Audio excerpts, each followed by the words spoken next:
그래서 이 한일 간의 또 차이가 뭐냐, 제가 이걸 좀 설명을 드리고 싶은데, 한국은 또 일본과는 다른 게 뭐냐면요.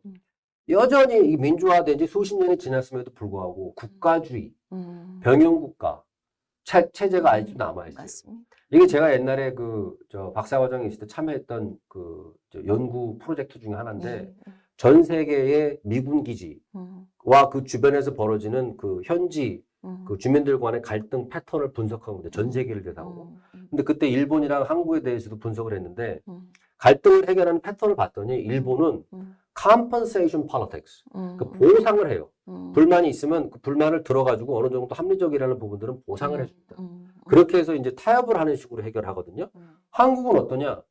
관련 주민들이 불만을 제기하면 때립니다. 주먹으로. 너 형사 처벌할 거야? 감방에 가둘 거야? 혼내줄 거야? 강압적으로 해요. fiat politics. 그게 군부 독재 시절에 그 주로 사용했던 방법이고, 그 잔재가 지금도 계속 남아있는. 그래서 전공의들이 처음에 뭐라고 불만을 제기하니까 당신들 면허 다 취소할 거야? 감옥 보낼 거야? 막 이러잖아요. 그게 바로 이 강압적인 정책이에요. 민주사회라는 것은 시민사회에서 불만을 제기하면 그걸 들어줄 만한 부분이 있으면 어느 정도 수용도 해주고, 보상할 부분이 있으면 보상을 해주고, 타협을 해나가면서 중재를 해나가는데, 그게 아니라 너희들은 근본적으로 잘못됐어. 우리가 완전히 100% 옳고 너는 100% 틀렸어. 그러니까 너는 나쁜 놈이야. 너는 이기주의자야. 우리는 이타주의자야. 그러면서 때리려고 하는 거예요. 감옥에 보낸다. 너 면허 취소할 거야. 네? 그러니까 그렇게만 겁주면은 그냥 그걸로 좌지우지 하려고 하는 그렇죠. 거죠. 그러니까 이게 보수파라는 사람들이 자유주의적인 관점, 개인의 관점에서 개인을 보호하고 시민사회를 보호하려는 게 아니라, 내가 국가야. 국가가 뭐라고 하면 따라야 이 사람들아. 뭐 이렇게 불만이 많아. 이게 자유민주주의 국가가 아니에요. responsibility, responsiveness라고 되어 있는데, 민주화가 되면은 선거로다가 국가 지도자를 뽑잖아요. 또 다음번에 선거가 또 오지 않습니까? 그걸 책임 정치라고 합니다. responsibility. 내가 선거에서 이겼으면은 국가를 경영하고 다음번 선거에서 심판받겠다. 내가 책임지겠다 이건데, 진정한 민주주의, 그 양질의 민주주의는요, 거기서 그쳐서는 안 됩니다. 집권하고 나서도 계속해서 국민들의 여론을 살피고, 국민들이 원하는 것이 무엇인가를 보면서, 리스판시브하게, 반응성 있게, 호응성 있게 대응을 해줘야 돼요. 내가 일단 선거에서 이겼으니까 내 마음대로 하고, 알아서 판단하시오. 이거 대단히 일방적인 얘기입니다. 독재 같은 얘기예요. 지지율에 15%가 되는 난 상관없어. 나 선출 됐잖아. 이렇게 내 마음대로 할게. 그다음에 다음에 어떻게 되는지 당신들이 알아서 하고. 다음번에 딴 사람 뽑아. 이게 무책임한 얘기죠. 그렇죠. 리스판시브 하지가 못해요. 정책에 대한 설명을, 그러니까 이게 영어로다가 accountability라고 그래요. 민주주의 국가의 정책이라는 거는요, 왜 이 정책을 추진했고 이게 국민들의 이익이 되는지를 설명을 해줘야 되는 거예요. 어카운터빌리티가 있어야 진정한 민주주의입니다. 어카운터빌리티가 있고, 그 설명을 해줘야 되는 그 의무가 있고, 리스판시브 해야 된다. 국민들의 요구에 대해서 그때그때 호응을 해줘야 된다. 그 수용을 해줘야 된다. 이런 의식이 없는 거예요. 그러니까, 나는 전광판 안 봐요. 그래 놓고는 자기가 무슨 자랑인 줄 알아. 그 민주주의의 기본 이념을 이해를 못하고 있고, 나는 반민주주의자라고 하는 것인데, 본인이 전광판 안 봐요 하는 게 자랑인 줄 알아요. 그 다음에 세 번째로 하나 또 말씀드리고 싶은 게 뭐냐면은, 전 이건 좀 의사 선생님들에게도 좀 쓴소리라고 생각을 해요. 뭐냐. 일본 의사들 경우에 투쟁을 할 때, 자신들의 이념적인 방향성이 있어요. 뭐냐면은, 그게 있어요. 의료사회주의에 반대하지만, 우리는 지나친 영리 추구도 반대한다. 라는 거를 전면에 내세우고, 우리가 말씀드리는 게 국민 여러분들에게도 도움이 되는 것인다는 거를 논리를 개발하고 설득을 합니다.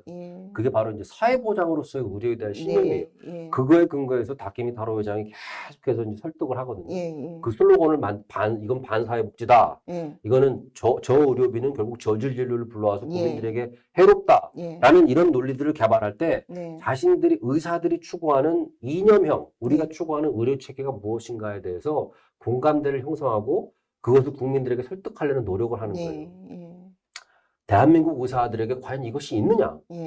대한민국 의사들이 추구하는 의료체계, 그 아이디얼 타입, 이념형이라는 것은 무엇이냐에 대해서 저도 잘 모르겠습니다. 의사들은 과연 그거에 대해서 심도 있는 토론을 하고 있느냐? 그거 저 사당이 부정적이에요. 왜냐하면 지금 일본은 자기들이 투쟁을 할 때도 저소득층에 대한 배려라든가 국민을 위한 양질의 의료 서비스를 항상 강조하고 네. 그것에 대해서 우리는 이런 대안들을 가지고 있습니다라고 그걸 얘기를 해요. 네. 그리고 그거에 근거해서 이러한 이념에 관해서 의사들은 이 정도의 보상은 받아야 됩니다라고 네. 당당하게 요구를 하는 겁니다. 네. 정치권에 대해서. 예. 예. 우리가 이런 계획을 가지고 있고, 이런 지향점을 가지고 있고, 그 안에서 의사들한테 양질의 의료 서비스를 원하신다면 이 정도 보상을 해주셔야 되는 거예요. 네. 라고 당당하게 요구를 해요. 그러니까 막 30% 요구하고 해서 막 15% 올라가고, 우리나라 지금 최근에 의료수가 얼마 올렸습니까? 1% 올린 거 아닌가요? 예? 예. 그러니까 너무 일본에서 막 15% 올려주고 그러잖아요. 그리고 또 이 비급여 확대 이런 거에 대해서도 과도한 이윤 추구에 너무 매몰되고 이러면은 이건 의사들 역풍 맞는다. 이거를 박계미 회장이 계속 얘기해요. 그래서 박계미 회장이 그 유명한 얘기 하지 않습니까? 의사에는 세 가지 부류가 있다. 윤리적으로나 실력적으로나 훌륭한 의사. 그다음에 논폴리. 뭐 세상이 어떻게 돌아갔나 모르겠어요. 나는 의료밖에 몰라요. 이런 논폴리 의사. 세 번째는 돈만 밝히는 의사. 그런 돈만 밝히는 의사가 되면 안 된다 이거죠. 네. 그걸 경계하는 얘기를 그렇게 하는 겁니다. 그러니까 지금 일부 의사들 중에는 정말 이 비급여로다가 해서 막대한 돈을 벌고 있는 의사도 사실 있어요. 아, 그럼요. 없는 게 아닙니다. 네. 근데 제가 의사 선생님들이랑 얘기를 해보니까 그 문제에 대해서 공개적으로 얘기하는 거에도 되게 불편해 하시더라고요. 아니, 그러니까. 왜냐? 그 자기 동료들이거든요. 그렇죠. 동료들에 대해서 내놓고 그 문제 막 비판하는 거에 대해서 불편해 하시는 거예요. 네? 근데 그 문제 실상은 사실은 그게 어떻게 지금 그 시스템이 어떻게 썩어 들어가고 있는지에 대해서는 의사들 아시는 분들은 또 다 알아요. 그렇죠. 그런데 사실은 이제 그것도 의사 선생님들 얘기해야 돼요. 맞아요. 예. 저도 그렇게 왜냐하면 생각합니다. 우리가 지향하는 이 체제가 이거예요. 이거를 얘기를 하려면 이 문제 얘기를 안 할 수가 없어요. 맞아요. 맞아요. 실손보험 문제, 예. 비급여 문제 이거 예. 지금 괴물이 돼가고 있는데 예, 이게 예. 괴물이 이미 됐어요. 예. 이거 얘기 안 할 수 없는 겁니다. 맞습니다. 네. 예. 맞습니다. 근데 그거 사실 얘기 잘 안 하시려고 그러잖아요. 네. 여러 가지로 불편하니까. 근데 이제는 해야 됩니다. 그러니까. 이제는, 예. 그래서 제가 요 세 가지, 예. 이 일본의 그 사례로부터 이 예. 세 가지를 우리가 좀 고민을 더 해야 된다는 거예요. 맞습니다. 고민을 더 해가야 된다는 예. 거예요. 그래서 예. 해법을 좀 말씀드리자면은 이제 마지막 페이지가 되겠는데요. 네. 의료의 이념형의 문제. 네. 의사 선생님들이 추구하는 의료 체계는 뭐예요? 이 문제에서 고민이 있어야 되고 네. 제가 생각하는 가장 큰 앞으로의 이슈는 뭐냐면요. 이 초고령 사회를 앞두고 있는데 우리가 의대 정원, 뭐 의사 숫자 이게 중요한 게 아닙니다. 제일 중요한 문제는요. 급팽창하고 있는 의료 수요를 어떻게 통제할 것인가 그 문제. 지금 우리의 의료 체계는요. 공급은 사회주의적인데 소비는 그쵸. 시장 경제에 맡겨져 있어요. 대단히 맞아요. 왜곡되어 있는 네, 체계입니다. 맞습니다. 그래서 이 체제하에서는 급팽창하는 의료 수요를 통제할 길이 없습니다. 그래서 우리가 OECD 국가 중에 의료비가 가장 빠른 속도로 팽창하고 있는 거예요. 그런데도 불구하고 그 막대한 의료비에서 정부 재정으로 커버해 주는 것은 제일 적은 편에 속합니다. 정부는 돈을 안 써요. 이 시스템 자체는 막대한 의료비가 팽창되게 만들어 놓고 예. 대단히 무책임한 태도입니다. 예. 예. 그럼 이거를 비판하려면은 의료 수요를 어떻게 통제할 것인가에 대해서 그 비급여 문제까지 포함해서 맞아요. 의사 선생님들이 이제는 진솔하게 예. 토론을 하고 맞습니다. 대안을 밝혀야 돼요. 그러니까 영국 같은 경우는 의료 수요를 어떻게 통제하냐면요. 의사가 공무원이잖아요. 네. 그러니까 내가 환자가 여기 아파요. 나 CT 찍어보고 싶어요. MRI 찍어보고 싶어요. 하라고 했을 때 아닙니다. 제가 보기에는 일단은 좀 집에 가서 좀 쉬어보시죠. 라고 말할 수 있어요. 왜냐? 나의 봉급이라든가 나의 임기라든가 연금은 공무원이기 때문에 정해져 있거든요. 그렇죠. 나의 객관적 양심에 따라서 과잉 수요를 통제할 수 있는 거예요. 노라고 얘기할 수 있는 겁니다. 그게 영국 시스템이에요. 근데 미국은 어떻게 하느냐? 건강보험사들끼리 경쟁을 시켜놨어요. 그러니까 다양한 건강보험이 존재하잖아요. 그러니까 나는 의료에 돈을 많이 쓰고 싶어요 하는 사람은 돈을 많이 내고 비싼 보험을 사면 돼요. 그럼 병원에 자주 갈 수 있고 대단히 유명한 의사를 만날 수 있죠. 근데 나는 병원 많이 갈 생각이 없어요. 나의 의료 수요는 높지가 않습니다. 그러면은 싼 의료보험을 사라 이거예요. 그러면은 병원 자주 안 가도 돼요. 맞아요. 네? 그건 싼 의료보험 사면은 뭐 갈 수 있는 병원도 많지 않고 가봤자 자기 돈을 많이 내야 되거든요. 그러니까 건강보험들 간에 경쟁을 시켜서 의료 수요자들이 스스로 선택을 하게 함으로써 의료 수요를 통제하는 겁니다. 그런데 우리나라는 의사들을 경쟁을 시켜놨어요. 그러니까 환자가 의사를 찾아가서 저 여기 아파요. 이것도 검사 받아보고 싶고 이것도 해보고 싶어요. 뭐 실손도 있어요. 이랬을 때 의사가 노라고 말하기 되게 힘들어요. 네. 노라고 말하면 그래요? 난 딴 데 갈 거야. 의료 쇼핑하잖아요. 그럼 네. 딴 데 가서 어차피 또 해버릴 건데. 예. 그러니까 막 의료비가 엄청나게 팽창하고 예. 건강보험이 감당이 안 될 수준까지 가는 겁니다. 거기다가 검사를 제대로 안 해서 놓치게 되면 그 형사적, 민사적 그 문제까지 책임까지 있으니까 되니까. 이거를 어떻게 해결할지가 사실 핵심적인 문제인데 맞습니다. 윤석열 정부가 이거를 지금 얘기하고 있습니까? 아니요. 그리고 또 하나 뭐냐면 두 번째가 국가주의 전통을 해체해야 된다는 데 대해서 맞습니다. 의사들부터 시작해서 근본적인 문제의식을 가지고 네. 진지전을 벌려야 됩니다. 맞습니다. 또 이게 알렉시스 토크빌이 중간 집단을 얘기했어요. 그게 네. 뭐냐면은 민주주의의 가장 위험성이 뭐냐면은 토크빌이 봤을 때 네. 다수의 전제, 다수의 폭정이 위험하다는 네. 겁니다. 예. 소수를 어떻게 보호할 거냐? 예. 소수들이 중간 집단을 많이 만들고 중간 집단들 간에 연계를 해야 된다. 예. 그래야만 다수의 폭정을 견제할 수 있다는 겁니다. 그게 바로 사실은 저는 그람시가 말한 진지전과 일맥상통한다고 생각을 해요. 그러니까 의사들이 정치적인 방향성, 이념적인 방향성을 분명히 하고 그거에 근거해서 정말로 우리 국민들에게 도움이 되는 의료 시스템의 문제에 대해서 의견을 분명히 하고 진지전을 벌일 각오를 해야 됩니다. 네. 네. 마지막으로 말씀드리고 싶은 게 뭐냐면요. 음. 의사는 전문가죠. 네. 의사는 아주 다년간 대단히 많은 지식을 습득하고 또 현장에서 경험을 쌓고 그래야만 의사가 될 수 있잖아요. 네. 그러니까 이 아트와 사이언스, 학문적인 지식과 현장에서의 기술 모든 면에서 의사는 고도의 지식인입니다. 네. 하지만 거기에서만 멈춰서는 이제 안 돼요. 네. 내가 이 의료 기술 지식만 가지고 내가 주어진 요것만 하겠다라고만 생각해서는 우리 사회, 정치 경제라고 하는 거대한 이 시스템에 그냥 톱니바퀴로 끝나는 거예요. 네. 그리고 그게 아니라 한 발짝 떨어져서 내가 갖고 있는 의료 지식과 기술의 의미는 뭐냐? 네.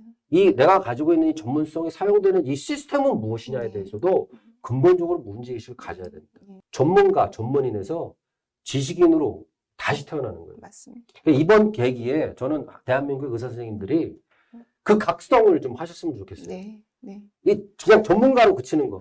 거기서 끝나. 나는 이 전문 지식이 있으니까 뭐 어디를 가든 난 굶어 죽지 않아.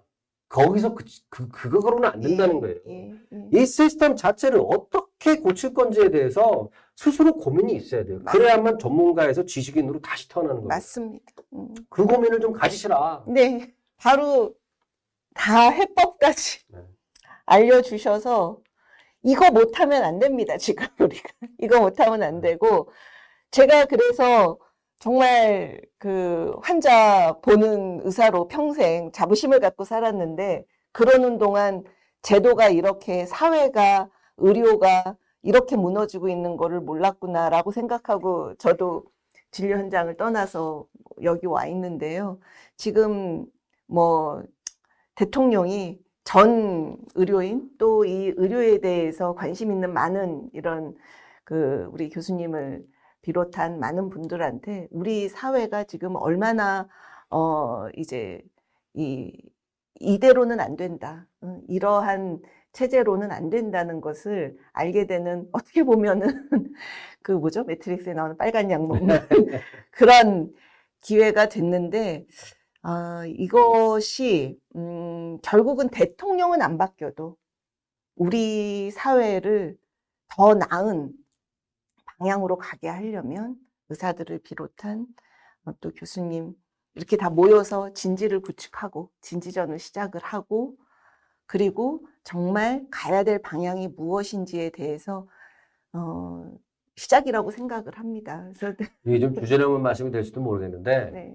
의사 선생님들부터 벌써 좀 그 레드필 빨간 약 하나 좀 드셔야 돼요. 예, 예. 각성을 하셔야 되고 예, 맞습니다. 대통령 당장 바꿀 수 없죠. 이 제도적인 어떤 제약들 당장 못 바꿀 수도 있습니다. 하지만은 저부터 바꿔야죠. 의사들부터 먼저 바꾸고요. 예, 맞습니다. 그래서 의료계 정치력 부재 이 내부에서도 그런 것이 또 이 윤석열 대통령의 정치인으로서 할 수 없는 이런 선택, 우리 아까 처음에 말씀하신 이런 우리 정치 구조의 한계, 거기에 이게 다 지금 총체적 난국인 상황입니다. 사실은.